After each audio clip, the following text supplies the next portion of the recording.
പോരായ്മയുള്ള മനുഷ്യരും പെരുപ്പിക്കുന്ന ദൈവമാണ് ഇന്നത്തെ ഗോസ്പെല്ലിൽ. ഇത് ഗോസ്പെല്ലിൽ ഫിലിപ്പിനോടാണ് ഈശോ ചോദിക്കുന്നത്, ജനങ്ങൾക്ക് ഭക്ഷണം കൊടുക്കാൻ പറ്റുമോ?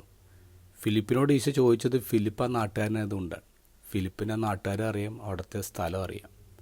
പക്ഷേ ഈശോയ്ക്ക് ഫിലിപ്പിനെ അറിയാം, നാട്ടുകാരെ അറിയാം, ഇനി സംഭവിക്കാൻ പോകുന്ന കാര്യത്തെക്കുറിച്ച് അറിയാം. ഫിലിപ്പ് കൃത്യമായിട്ട് എസ്റ്റിമേറ്റ് ഈശോയ്ക്ക് കൊടുക്കുന്നു. 200 ദനാറിക്കുള്ള അപ്പം പോലും തികയില്ല. 200 ദനാറി എന്ന് പറഞ്ഞത് 8 മാസത്തെ ഒരു പാവപ്പെട്ടവൻ്റെ കൂലിയാണ്. അപ്പോൾ നമ്മുടെ കയ്യിൽ 200 ദനാറ പോലും ഇല്ല. ഇനി ഉണ്ടെങ്കിൽ തന്നെ ഇത്രയും പേർക്ക് അപ്പം വാങ്ങിക്കാനുള്ള സൂപ്പർ മാർക്കറ്റ് സംവിധാനങ്ങൾ ഈ സ്ഥലത്തില്ല.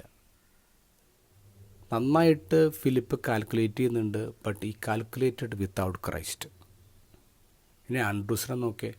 ആൻഡ്രൂസ് ഒരു പയ്യൻ്റെ കയ്യിൽ നിന്ന് 5 അപ്പം 2 മീനും കൊണ്ടുവന്ന് കൊടുക്കുന്നുണ്ട്. എന്നിട്ട് പറഞ്ഞു, ഇതുകൊണ്ട് എന്താകാനാ?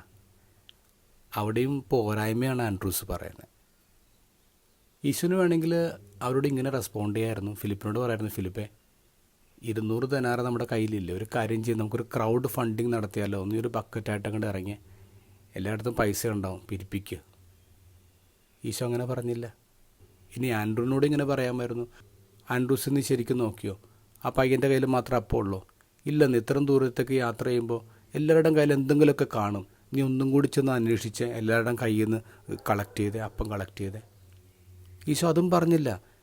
ഈശോ മനുഷ്യൻ്റെ പോരായ്മയും അവൻ്റെ കുറവ് പറച്ചിലൊന്നും മൈൻഡ് ചെയ്യുന്നില്ല. പകരം അങ്ങോട്ട് പെരുപ്പിക്കുകയാണ്, ഉള്ളത് വെച്ചിട്ട് അങ്ങോട്ട് പെരുപ്പിക്കുകയാണ്. നമ്മുടെ ലൈഫിൽ നമ്മൾ എന്തെങ്കിലുമൊക്കെ സംരംഭം തുടങ്ങുമ്പോൾ, അല്ലെങ്കിൽ ഈശോയ്ക്ക് വേണ്ടി എന്തെങ്കിലും ചെയ്യാനൊക്കെ ആഗ്രഹിക്കുമ്പോൾ, എൻ്റെ കയ്യിൽ എന്തുണ്ട്, എൻ്റെ കയ്യിൽ സപ്ലൈ നോക്കിയിട്ട് കാര്യമില്ല.